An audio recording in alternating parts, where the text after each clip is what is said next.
This is Unsung History, the podcast where we discuss people and events in American history that haven't always received a lot of attention. I'm your host, Kelly Therese Pollock. I'll start each episode with a brief introduction to the topic, and then talk to someone who knows a lot more than I do. Be sure to subscribe to Unsung History on your favorite podcasting app so you never miss an episode.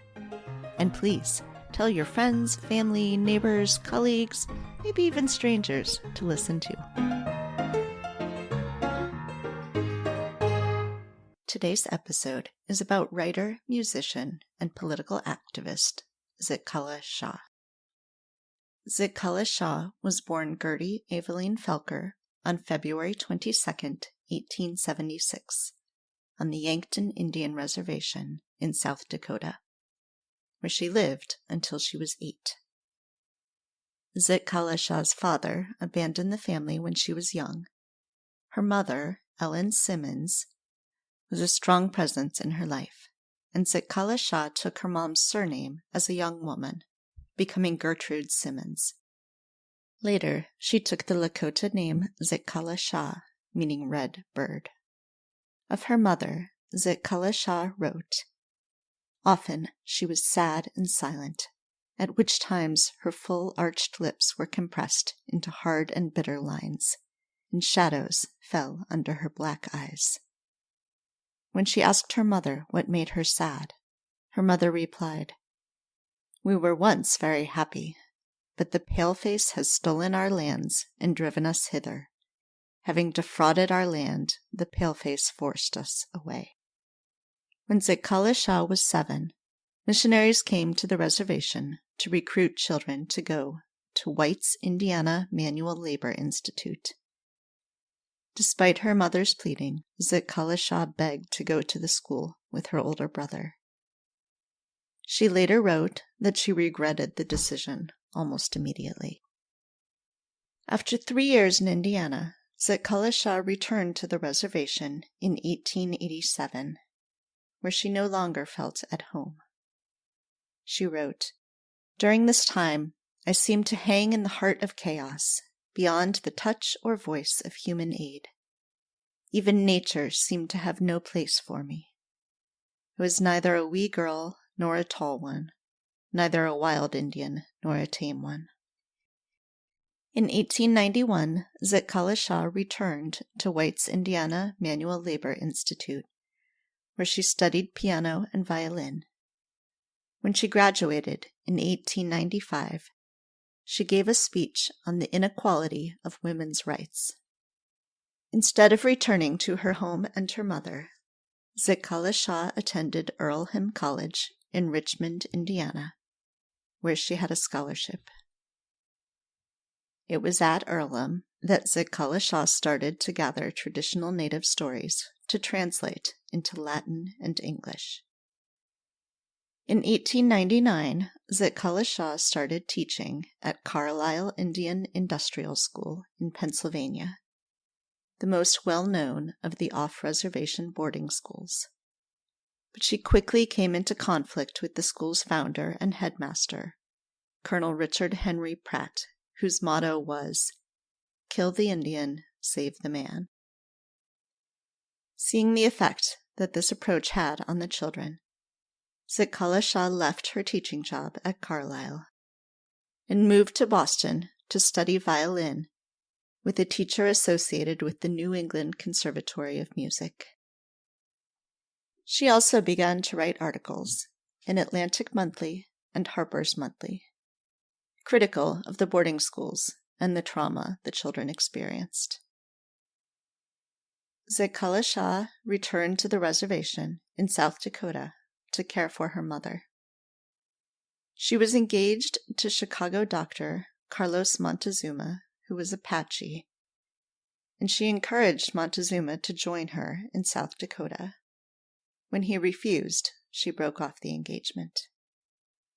In 1901, she published Old Indian Legends, a book of short stories based on the Sioux oral tradition.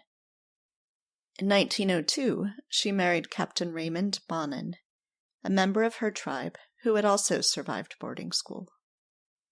the Bonnins moved to the Uinta and Ure Reservation when Captain Bonnin was assigned there. And for the next 14 years, they lived among the Ute people. Their son was born during that time. In 1913, after meeting Professor William F. Hanson at Brigham Young University, Zitkala-Šá wrote the libretto and songs for their opera collaboration, the Sundance Opera, based on the sacred Sioux ritual that had been banned by the federal government.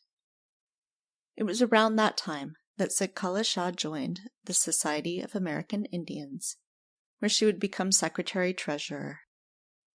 In her writing, she argued both for the preservation of Native ways of life and for the right of Native Americans to have full American citizenship.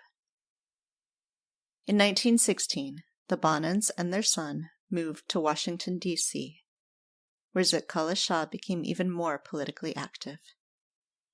She lectured to promote the cultural identity of Native Americans, and she lobbied for the passage of the 1924 Indian Citizenship Act.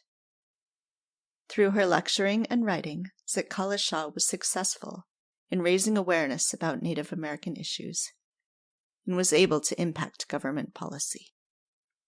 In American Indian Stories in 1921, Zitkala-Šá wrote, "Now the time is at hand when the American Indian shall have his day in court, through the help of the women of America. The stain upon America's fair name is to be removed, and the remnant of the Indian nation, suffering from malnutrition, is to number among the invited invisible guests at your dinner tables.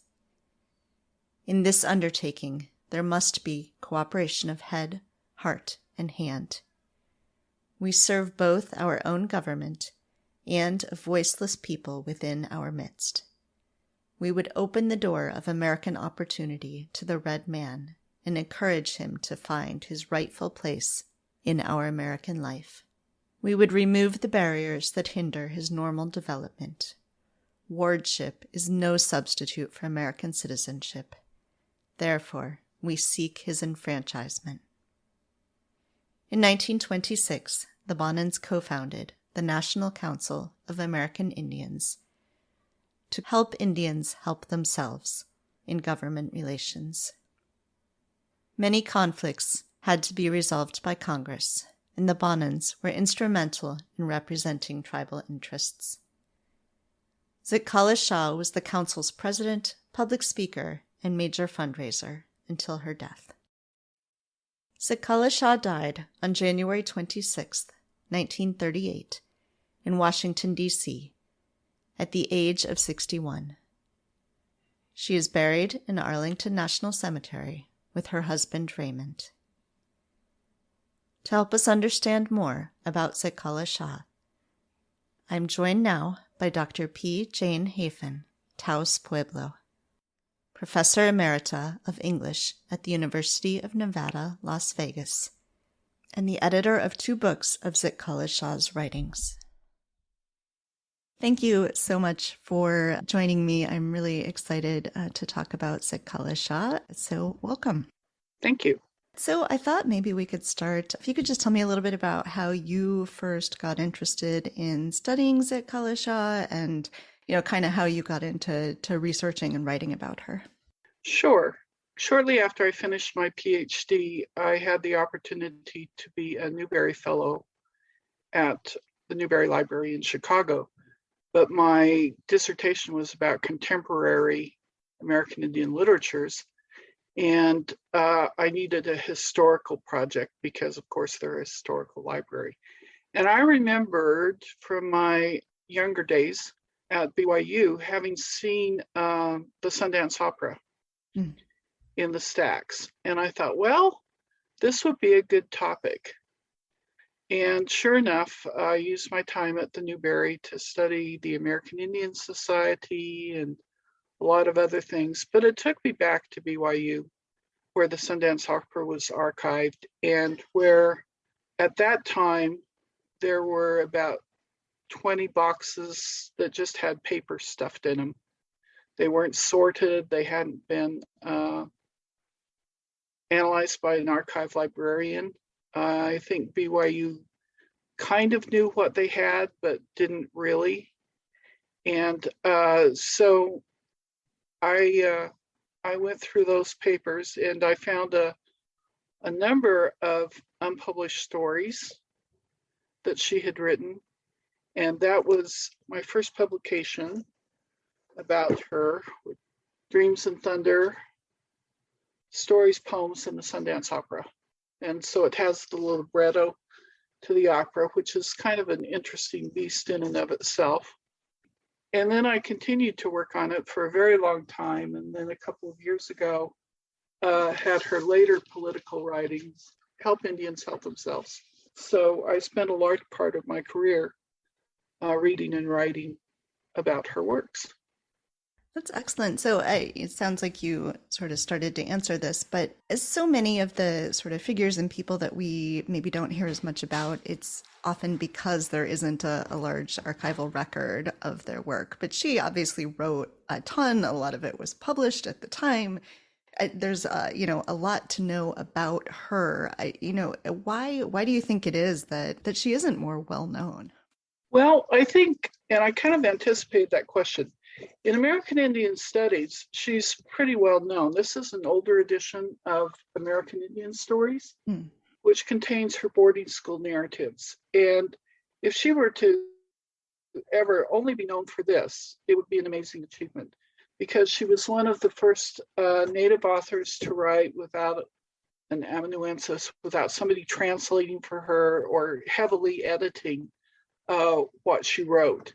And so she tells about her boarding school experience. And there's a wonderful contrast with her innocence and her tribal upbringing, and then what happens when she gets to boarding schools, and then some more reflective things, and then a series of short stories that are part of those collections. And those were all published in the Atlantic Monthly and Harper's Bazaar around 1900, 1901, and then she collected them into this little volume called American Indian Stories, which has pretty much been in print in various forms since for 100 years. Mm-hmm. And because they're not copyrighted, they're widely anthologized in American literature anthologies and American Indian Studies anthologies and so forth. So people who are kind of leaning that way probably would have heard of her, but it's always been my feeling that the boarding school stories are this much of a very long and productive literary life. Mm-hmm. And it becomes more literary political, of course, later in her life. She's not writing those kinds of narratives or short stories that she was when she was younger, but she's writing a lot of very interesting discourses. In the latest book, there are testimonies before Congress. That takes a large part of it. And there's correspondence when she was president of the National Council of American Indians. And so I think her political influence has really not been served well. People are unaware of her political involvement in the 1920s and the 1930s until her death. I want to get back to that in a minute. But first, I think people are maybe just in the past year or two starting to hear more and understand more about these boarding school stories and what happened. I think that had been so sort of suppressed from our history for so long. But could you talk a little bit about that and her experience with going to boarding school and being sort of excited about it at the beginning? And then, of course, it was a sort of terrible, traumatic experience. Sure. There were several very famous boarding schools. Carlisle, probably the most famous one. A lot of children taken involuntarily. But as you note, she says in her own story, she begged her mother to go because her friends were going. And of course, she uses the wonderful metaphor of going to the land of red apples and uses all this fall from Eden imagery as she does that. But what can a 7-year-old know about wanting to go to boarding school? Yeah. So there are some people who criticize her agency. Well, my students used to criticize her agency, but she wanted to go. well, what kind of agency does a 7-year-old have to do that? But I think that there was a growing awareness that for some, it was their only means of survival. We know that her husband, Raymond, went to Haskell. He was also a boarding school survivor. My own father went to the Santa Fe boarding school. His parents allowed it because they faced the inevitable, but it had long-term consequences. I mean, what's so interesting, right, is that she has this traumatic experience, but then she goes and teaches at Carlisle. Yeah. So, what, I guess, can you speculate perhaps on her motivations then on going and teaching there later?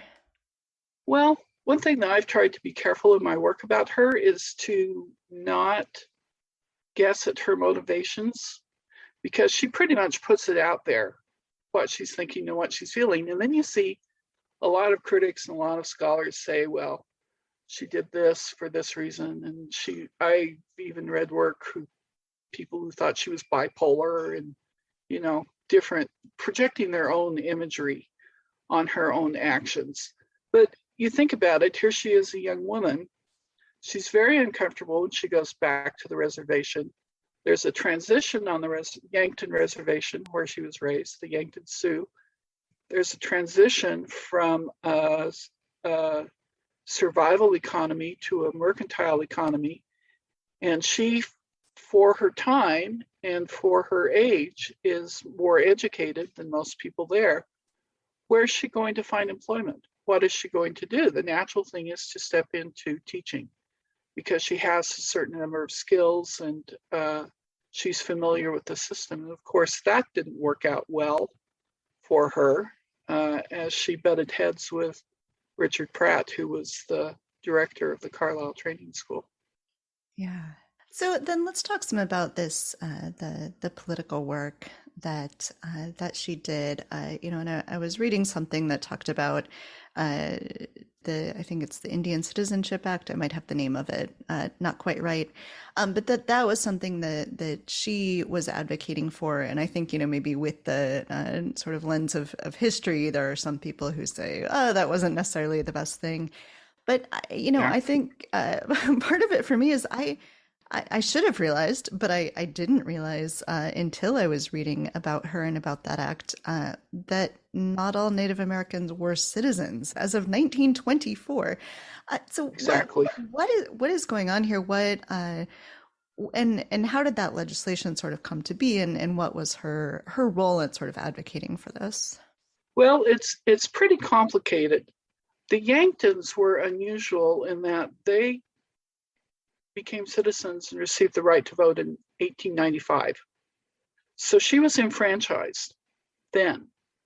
And even when she lived in Utah and other places, she and her husband were able to vote because they were both of the Yankton tribe. And that's certainly not true for many, many, many other tribes.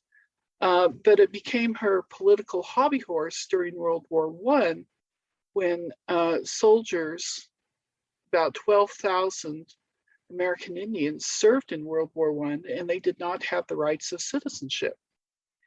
And so it's been really interesting the last couple of years to see the way that she's been caught up in this centennial of suffrage when she was advocating for citizenship, which is much more than suffrage, and not just the right of women to vote, but the right of all Indians to vote. And Utah's been really funny in particular because they gathered her up because she lived there for about 10 years and claimed her as part of the suffrage movement when A, she could vote, and B, Utah was the last state in the United States in 1957 to give American Indians the right to vote, so there's a lot of irony going on there. Yeah. Yes, the Citizenship Act enfranchised a lot of American Indians, but there were individual states for different reasons that withheld the vote from American Indians. What were the other... You're shaking your head. Yeah, well, it's also unbelievable. Not just unbelievable, but unbelievable that This is sort of the whole theme of the podcast, right? I was like, why didn't I know these things? And this is one of those for sure. So, what were the other things that citizenship meant? You know, being granted citizenship, granted does not seem like the right word there, but being allowed citizenship. You know, what else did that mean for them? Well, it could mean, and it has not historically done so, but it could mean the protection of one's civil rights. And that's huge. And as recently as the 1990s, there was a book written about how civil rights are abrogated on Indian reservations. There's not a freedom of the press. There's not the Fifth Amendment in certain federal trials and particular things. And so the legal history of civil rights is a really important aspect of that. But the initial idea of making American Indians American citizens in 1924 is what compelled that legislation. And a lot of Native peoples consider themselves dual citizens, citizens of their sovereign nations and citizens of the United States. Is that still true? Yes. Yeah. There are some tribes that issue their own passports. Mm. So I want to talk to you about her music. So you mentioned that that's what brought you into studying her initially, this opera, the Sundance Opera. So this is super unique. Can you talk about what this opera was, and what makes it such an interesting story? Okay. Well, she was living out in northeastern Utah, and again, the economics of the situation, she needed employment.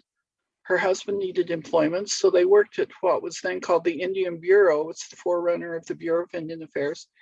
And he was a clerk there in the office, which distributed treaty goods. And she was employed off and on as a teacher to help out with their physical things. And she writes about that in one of the early issues of American Indian Magazine, which was the publication of the American Indian Society, about her experiences living among the Utes. And I think that's the actual title of it, and it's in the newer book, her essay about that. But she's out there and she has these musical skills. And she played the violin, she played the piano. And, it's pre-TV, pre-internet, pre-radio. And there were these salon gatherings. And most of the people that they associated with were not the Utes, but non-Indians. So there was a music teacher out there named William Hanson, and they got this idea, let's write an opera. And I don't know if you want to include this in the podcast, but it reminds me of the Muppets Go to Hollywood, It's, let's write an opera. So they talked about different topics for the opera, and one of them was Chipita, who was the wife of Chief Ouray of the Northern Utes. And they decided against that, and they decided to use the Sundance as a framework for an opera. So it's structurally, it's really fascinating because it comes with a hero, it comes with his desired love. You have the evil Shoshone singer because he's from a competing tribe and he wants to win the girl. And one of the most amazing pieces is a trio of gossips. And you also have a character that's called a Heoki, who does everything backwards. He's kind of a trickster character, and he gets his own songs and things. And in the original productions, which were done in Utah in 1912 to 1914, they would perform on stage, but they would have members of the Ute tribe, and they would have a big pause, and the Utes would perform some of their traditional dances. Now, I've been told that the Yankton Sioux did not Sundance, but the Utes did, because they're a Northern Plains tribe, so they were involved in that. And it fits pretty consistently with stage performances, traveling performances that would happen in the early 1910s and so forth. And one of the singers, York, he was an opera singer, and he stages it at the in New York about 3 months after Gertrude died, but it got panned by the critics. And musically, it's very difficult. It's very difficult to perform, very difficult to listen to. In 2014, there was a group of, you love this, the irony of this, there was a group of siblings who are Navajo, and their last name is Singer. And so Sarah Singer was a beautiful soprano, and her brother James, a wonderful baritone. And they staged a performance of selections at Westminster College in Salt Lake City. And it was pretty amazing. Their performances, I always say, made it better than it was. Yeah, it would be very difficult to restage the whole opera. I'm asked about that fairly frequently. It would be difficult to do so, but they had this selections that were pretty amazing. Are there any recordings of that? I think Westminster has a recording. I don't know if you've seen the Unladylike segment. The background are selections from the Westminster recording. Oh, great. Yeah. And Meg Singer talks about the opera in that selection. Okay, excellent. So I think one of the things that was most interesting to me as I was reading some of Zitkala-Sha's writing is just how modern it seems. And, I don't know if that's just because of the sort of clarity of her voice, or if it's because, unfortunately, the situations in some ways haven't changed that much. But, you've obviously read much more of her work than I have. What do you think it is about, I don't know, either the writing style or the subject matter or whatever, that still does seem so resonant today? Well, I like your description of clarity. I think she's very clear about what she does. I think she has a tremendous sense of injustice, and she recognizes that she has the platform and the voice to try to correct that injustice. And that really drives her. You see that with the Citizenship Act. I would strongly recommend that people read Oklahoma's Poor Rich Indians. It was an investigative pamphlet that was sponsored by the American Indian Defense Association, and she went with some guys out to Oklahoma, and they talk about the graft and terrible things that were happening. And that shows up in a variety of venues. There was the popular book, Killers of the Flower Moon, which is now being made into a movie directed by Martin Scorsese, that investigates those murders among the Osage people.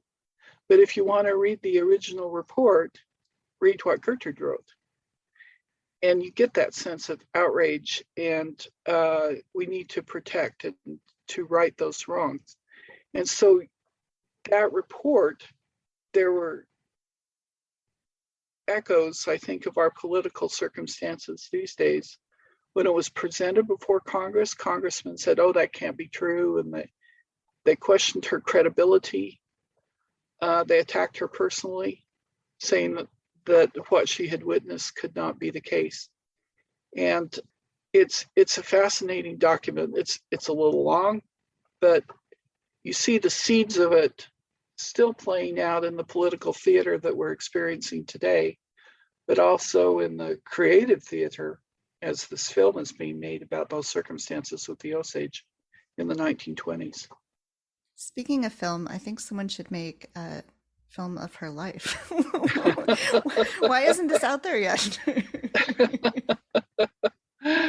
Yeah, one of the best biographies is a young adult biography called The Flight of Redbird by Doreen Rappaport. And she did some amazing research on that, original documents and photos and so forth. Yeah. So speaking of writings and things, how can people get your books if they're interested? Dreams and Thunder is published by the University of Nebraska Press, and Help Indians Help Themselves is available from Texas Tech University Press, currently having a 50% off sale. It's usually available on Kindle for only $10. So And I don't see much of that. And what I do see of it, I don't keep because I think they're her words, and try to find a cause that I think she would support. And if people would like to support causes that she would support, do you have a recommendation? Native American Rights Fund. Okay. They're involved in the legal protection of Native people's rights. Excellent. I'll put a link to that in the show notes. Thank you. Is there anything else that you wanted to make sure we talk about? She had a very strong personality, and you see occasional conflicts with people around her. But I do think that what really drove her and motivated her was the idea of justice. And so what I would really like to see is some history student do a dissertation on her husband, because I think he helped her with her writings a lot, especially later when the National Council of American Indians, when they were presenting testimony before Congress, they would often appear together. And because she was the president, she would sign the documents, but he had been to law school, even though he wasn't a lawyer, and he would help her prepare those documents. So there's a lot of work out there to be done. And Brigham Young University is very generous in allowing people into their archives. So I hope that people would continue looking at her work and looking at her husband's work. Excellent. I should recommend this as a place people should tune into if they want dissertation ideas. I love it. Yeah, it would really be great to see somebody do that work. Yeah, and that's an odd twist so often from this time period and earlier.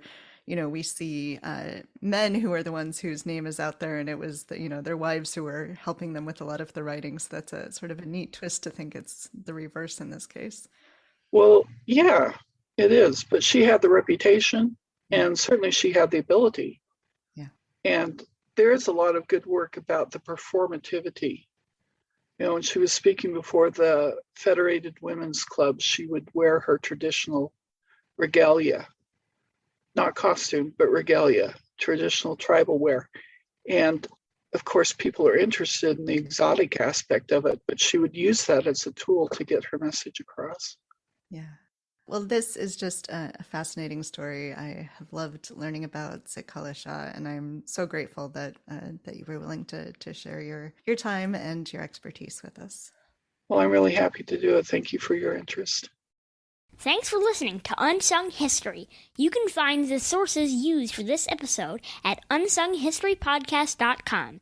To the best of our knowledge, all audio and images used by Unsung History are in the public domain or are used with permission. You can find us on Twitter or Instagram at unsung__history or on Facebook at Unsung History Podcast. To contact us with questions or episode suggestions, please email Kelly at unsunghistorypodcast.com. If you enjoyed this podcast, please rate and review and tell your friends. MSW